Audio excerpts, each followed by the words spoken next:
What's going on, everybody? Welcome to Common Sense Living, the show where we discuss financial and economic trends, business topics, gold and silver, and much, much more.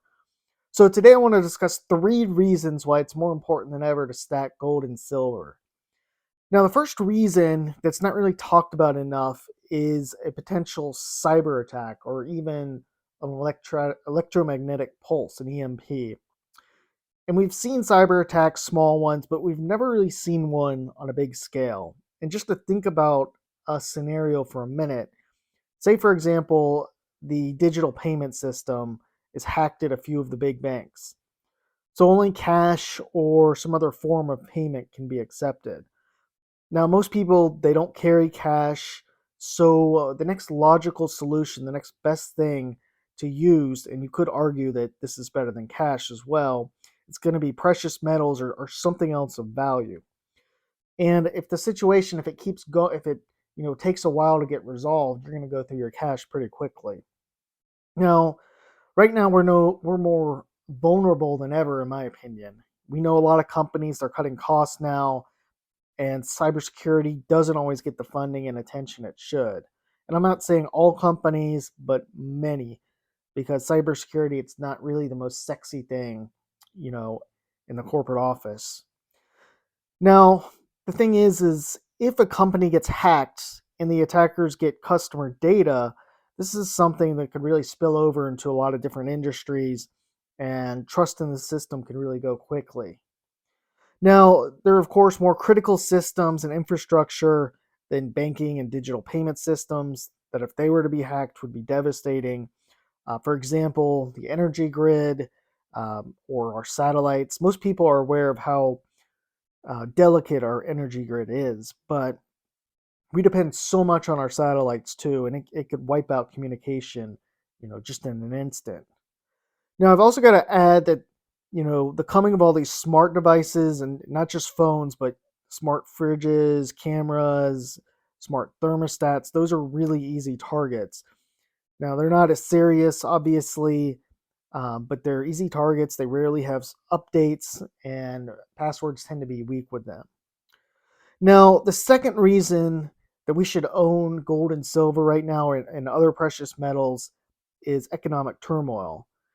So we've seen with the fall of Silicon Valley Bank, consumer confidence has just been rattled. It's really never been worse, in my opinion. Maybe you could say maybe like 2008. Um, Now, I tend to believe the Fed is um, going to keep, if they keep raising rates, then we're going to see something else break. And we have seen some other bank failures, but I expect that there's going to be a pause on the March 22nd meeting. They're just going to have to let everything kind of settle and see what kind of happens. But I also see that later this year, if that inflation, if they're pausing and inflation keeps climbing, we're just going to keep seeing delinquencies and defaults rising with lots of different types of loans. We know credit card debt, it's an all-time high. Cars and houses, way too expensive still.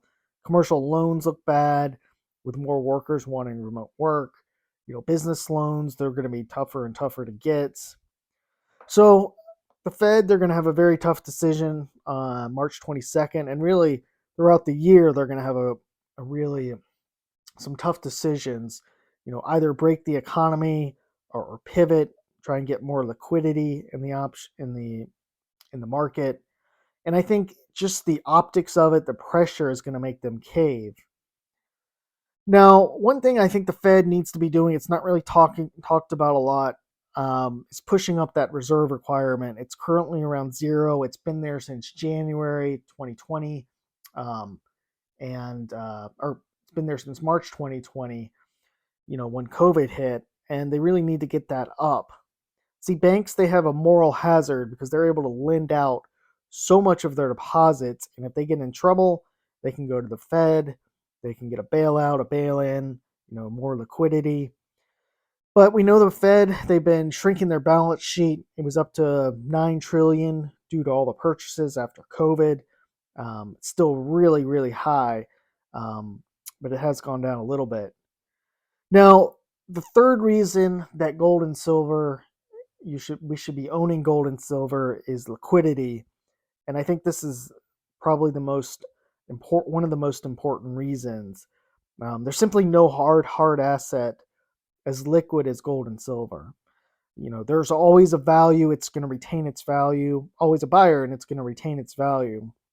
And this is really important for a lot of reasons, and not just a, very bad scenario or SHTF scenario.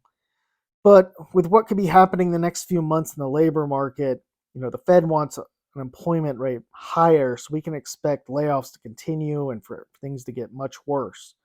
Now, the Fed is pretty much encouraging companies at this point to begin layoffs and scale back on hiring. So this really gives big companies a reason they don't to lay off.